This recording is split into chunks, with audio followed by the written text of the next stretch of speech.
Alright guys, I'm outside this time. I'm going to be doing a direct comparison video of the Furitek Lizard, the non-pro version, with a brush motor setup.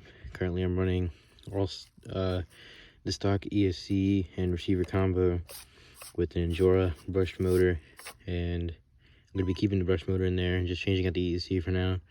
So I'm outside. I'm going to be running a few things on the course, and I'm going to be putting the footage side by side so you guys can see the difference. This is our first obstacle here. Pretty steep rock climb, as you guys can see. This is my phone, like, parallel to it, if you will, just to show you how steep it is. So we're gonna hit this about as slow as we can.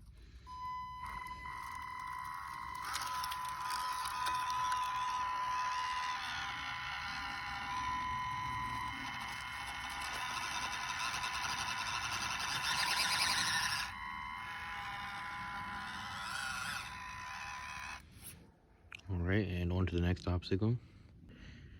This is going to be the second obstacle we're going to be testing this new ESC out with. So, just to give you an idea how steep this is. That's the rock we're first going to be starting on. And we're just going to do a small portion of the rock section.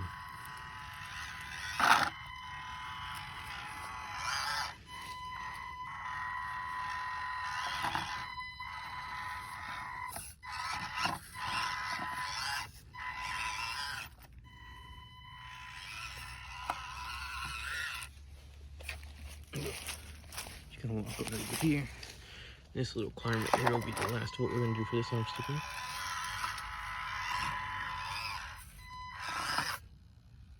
Perfect. Alright guys, just received the new Furitek Lizard ESC from my truck in the mail. Comes in this nice little bag, some instructions in there. You get the adapter for a brushless motor, which we're not brushless yet. We'll be getting a brushless somewhat soon. So yeah, so this is the whole thing, super small. Here's the container it comes in. You just flip this lid open and it's in between two pieces of foam. You've got your Bluetooth adapter here. This is going to go into your receiver. The yellow wire is going to be your signal. This is going to be your battery connector with the red and the black. And the one with the 3 black wires is the motor wire. If you notice, the brush motor only has 2 wires, but this is for a brushless. You can still hook your brush into this. You just have to plug it into either side. I believe could be one or the other, but I think it's either side. As long as you're using 2 of the outside wires, then you should be fine. Obviously, you just have to make sure you go into the app, change the settings for brushed, and so I'm gonna get this thing installed. I'll show you guys what it looks like when it's installed, and then do the running footage for this, and then put them side by side.